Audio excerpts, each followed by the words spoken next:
Zoran Mamdani has caught a lot of flack in the media during his campaign after he won about, what his ideas are. People are like, oh, he's a communist, he's a democratic socialist, he has these radical ideas that are never going to work.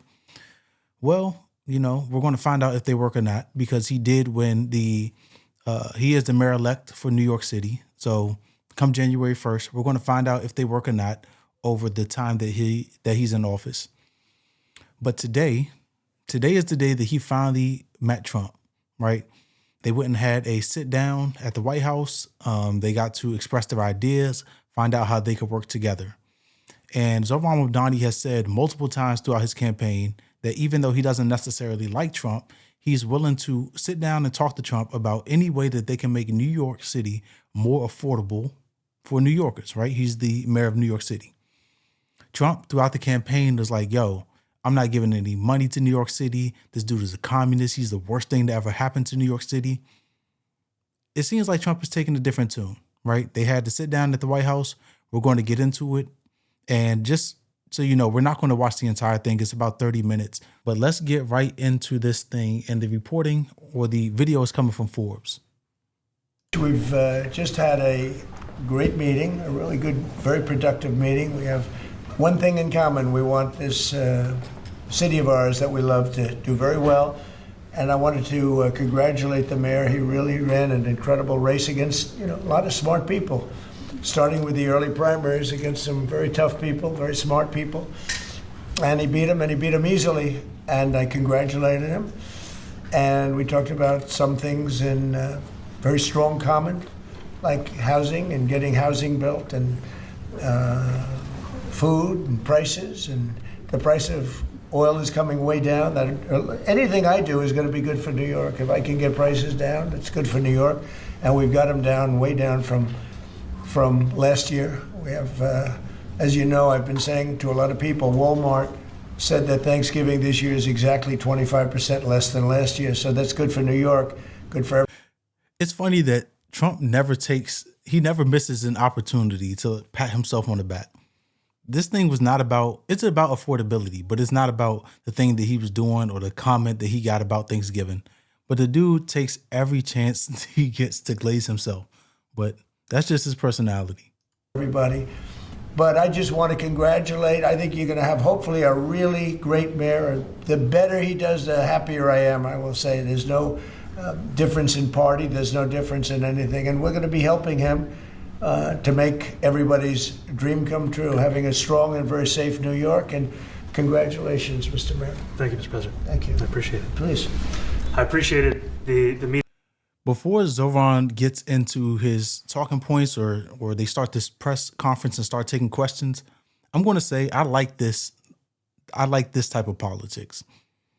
The thing that happened over with the Epstein files, like with Ro Khanna and Thomas Massie, the thing where people are crossing the aisle to agree with, not necessarily go with their party, but go with the right thing in society, the right thing for the American people. This is where the America First movement is picking up steam.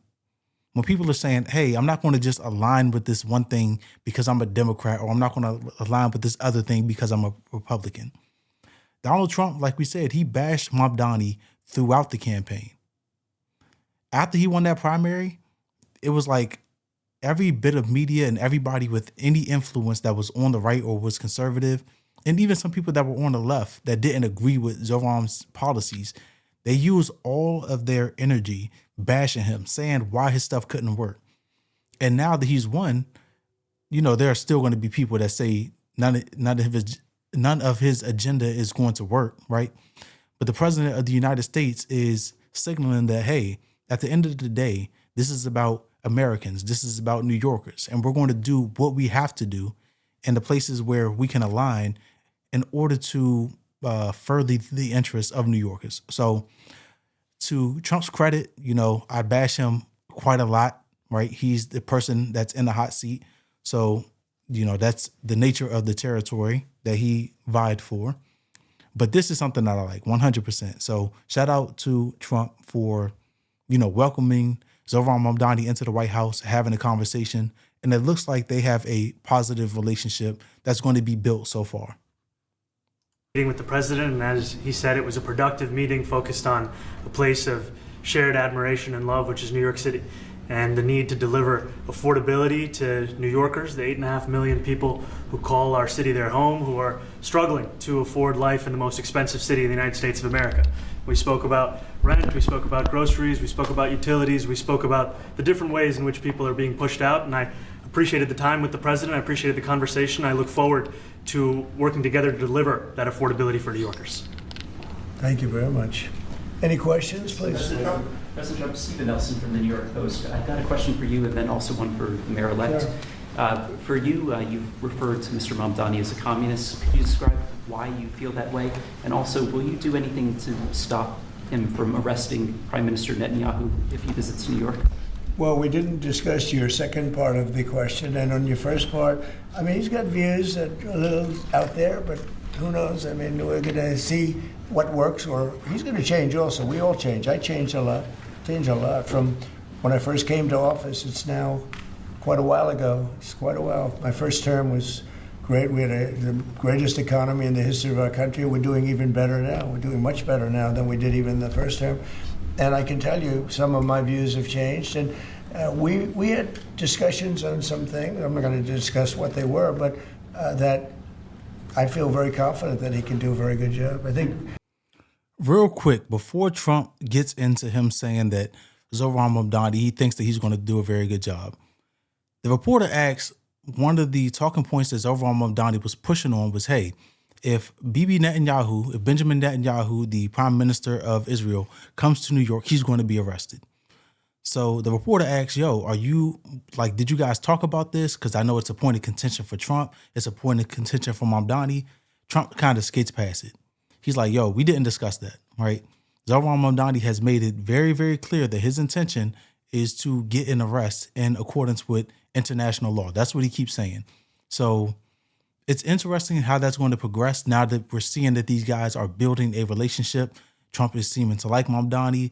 Mamdani is seeming to want to work with Trump. So we got to keep an eye on that, how that relationship progresses, if that becomes a sticking point in the future. But let's rewind this a few seconds so Trump can start talking about how he likes Mamdani. Changed, and we had discussions on some things. I'm not going to discuss what they were, but that I feel very confident that he can do a very good job. I think he is going to surprise some conservative people, actually, and some very liberal people. He won't surprise them because they already like him.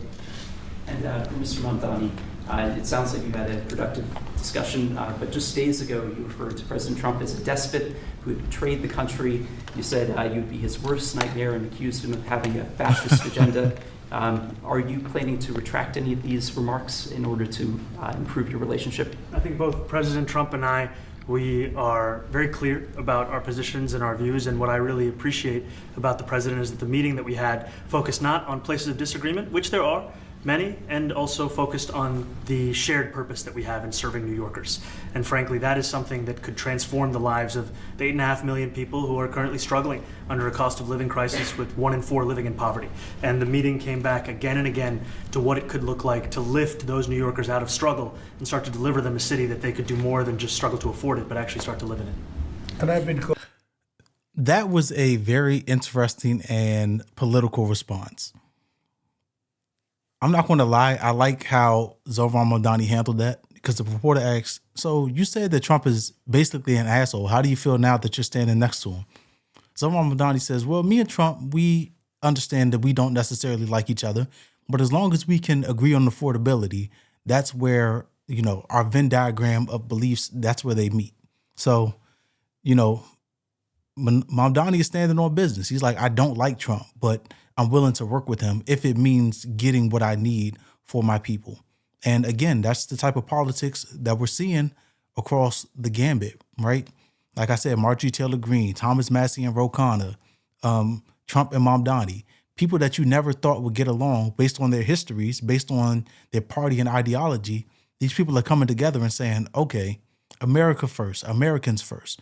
We believe in two different sets of things, but we do have some crossover, so we can go further together in those areas. much worse than a despot, so it's not that insulting. Maybe I think he'll change his mind after Trump's we a get good to working sport. together. Yes, please. Mr. President, Anthony Mershak from MTV Lebanon. I would like to ask you a question about the Middle East regarding, you said that Hezbollah in Lebanon is not in a good position, and Lebanon now is the final unresolved after Gaza and Syria. Given your assessment, like, what do you say for the Lebanese today? It's the Independence Day in Lebanon, and what is your next move to push toward disarmament? The disarmament of Hezbollah. Well, we are pushing for total disarmament of Hamas and, frankly, everybody else. And we actually have peace in the Middle East. As you know, the King of Saudi Arabia just left yesterday. We had some great meetings, and he's made a contribution toward the United States of more than $1 trillion. We have now over $20 trillion coming in. No country has ever had anything like that, not even close. If you go to 2 trillion or 1 trillion, it's a lot. We have 20 or $21 trillion. I think that Hezbollah has been a problem in Lebanon, big problem. We're working with Lebanon. We're working with everybody in the Middle East. That's another thing I think we have in common. We want to see peace in the Middle East, and we actually have now, for the first time, peace in the Middle East after 3,000 years.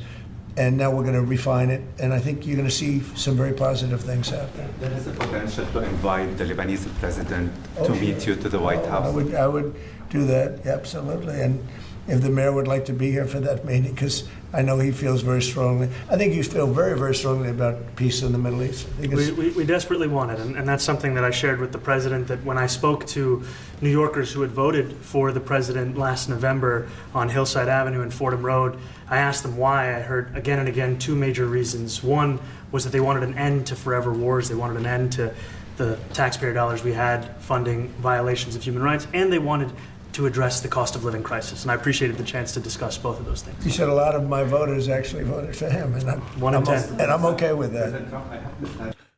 That's another thing that's very interesting about this conversation, because if you guys remember when Trump-Mamdani was campaigning, he was going around doing social media, basically social media marketing, getting out those viral videos that helped make his campaign so impactful, right?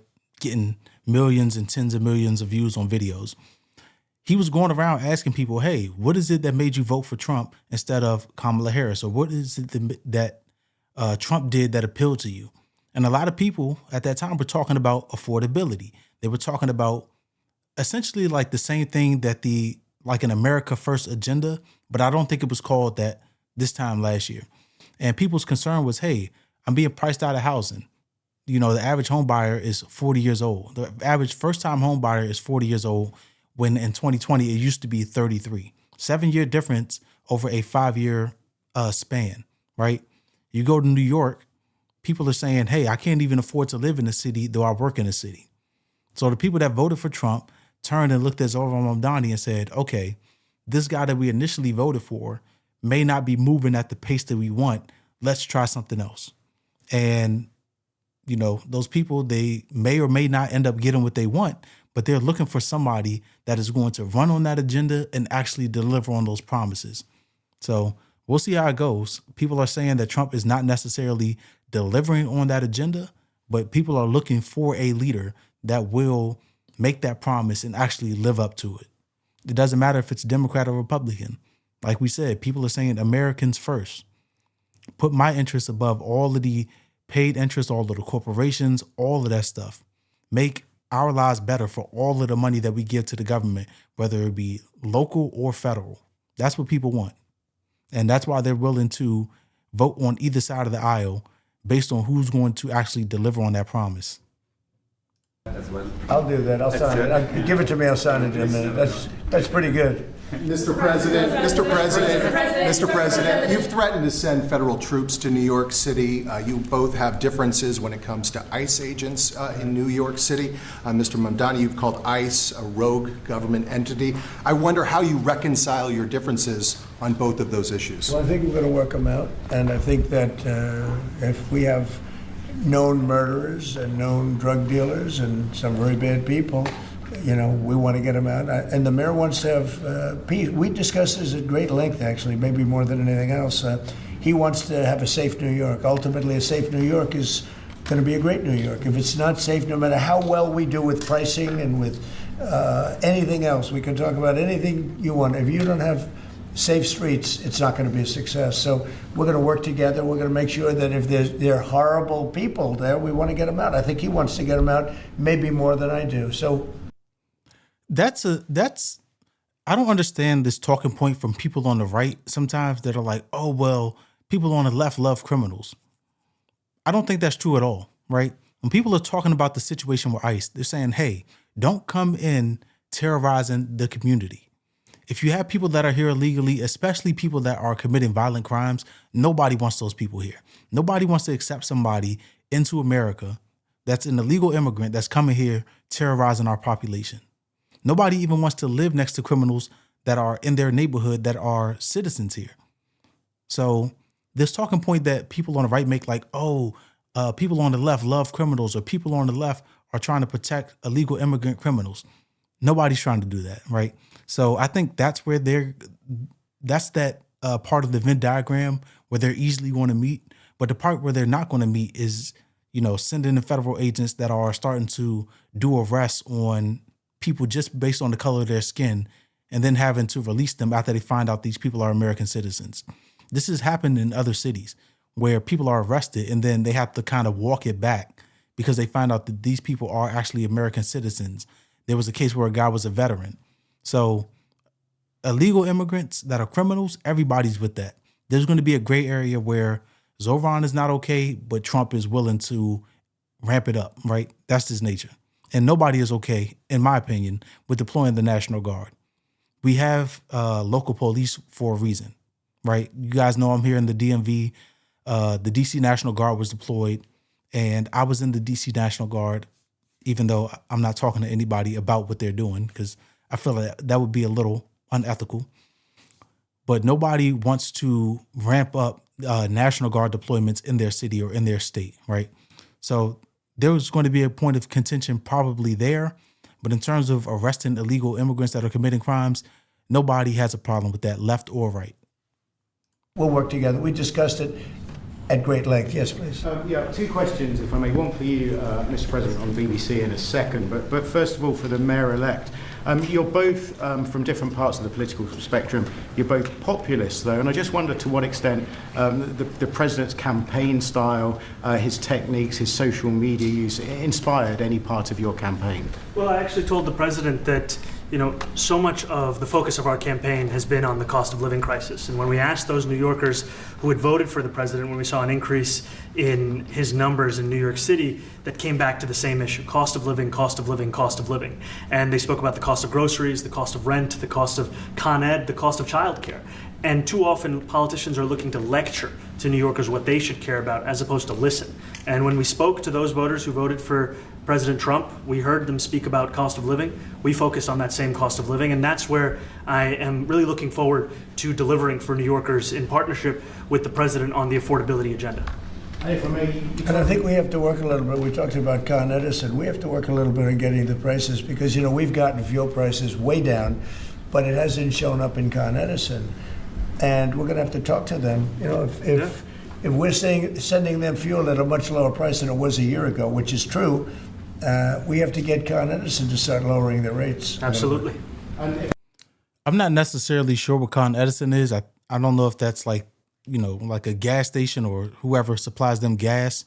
But I will say that he's talking about, you know, prices going down in terms of fuel. In my area, it's been kind of fluctuating.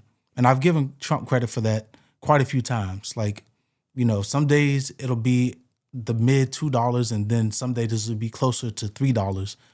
But when Biden was in, it was consistently like $3.20, $3.40. So, you know, I know that's not necessarily the point of the conversation, right? We're talking about Zoran, his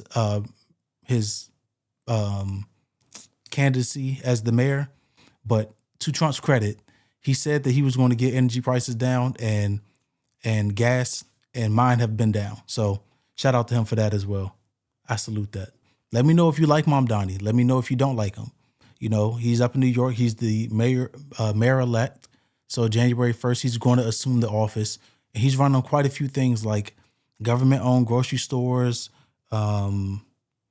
free buses, free childcare for children up to like 5 or 6 years old. He's taking a lot of the responsibility he's trying to take a lot of responsibility off the shoulders of working Americans and help them, have a more affordable life.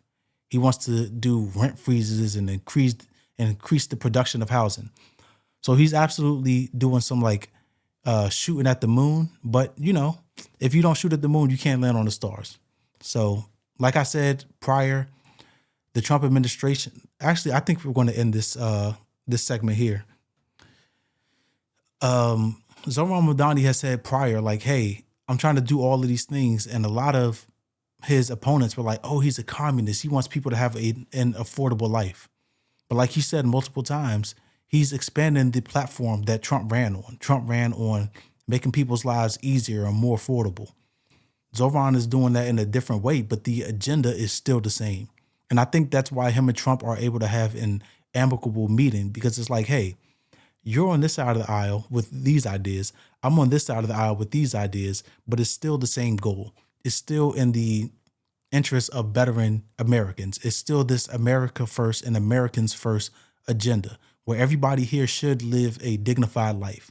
Everybody here needs food, clothing, shelter, and water. And though your implementation of how to get that is different, the people elected Zohran Mamdani. They're saying, hey, we like his agenda, right? So President Trump seems to be conceding on the idea that Zohran Mamdani is a radical communist that's going to ruin New York. He seems to have met Mamdani, kind of liked them, and they're going to be able to work in some capacity for the, for the agenda that the people in New York elected, right? Maybe he can't get everything that he's talking about. They said that the taxes, raising the taxes on billionaires, that's up to the governor of New York. So maybe he's not going to get everything that he's talking about, but at least he's winning an ally in Trump because they were running on sort of the same type of platform with a different agenda of implementation. It's all about affordability. It's all about, like we said, bettering the lives of the people of New York. And that's the agenda that they chose, despite all of the money and all of the interests that were going against Zohran Mamdani. I think they said something, I think there was like $8 million or something they have raised against him that people had given to Andrew Cuomo. All of that money still didn't defeat him. All of the slandering him in social media still didn't defeat him, to the point where he's sitting getting kudos from Trump. Somebody that definitely did not like his agenda met him and is saying, okay, well, the guy has some good ideas. Conservatives are going to like it. Obviously, liberals are going to like it. That's the side of the aisle he's running on. So now we need everybody across the gambit to get on the same accord. It doesn't mean that you have to be on the left. It's not saying adopt the ideas of people on the left. It's saying, hey, we have an agenda to make the lives of Americans better. Let's find out the places where we intersect and overlap, and we can push on those things together, and we'll fight about the rest of it in our spare time. That's why you see, like I said multiple times, people in Congress that are saying, okay, well, we'll meet together on these Epstein files. Trump and Zohran Mamdani, hey, we'll meet together on affordability. And I'm interested to see how his term goes as mayor over in New York. I'm interested to see it, right? I'm not in New York. I don't really have any stake in the game, but I would love to see him be successful. Not saying that it's, not saying that he can implement everything, but, maybe it could be a sounding board for the way that we move into the future.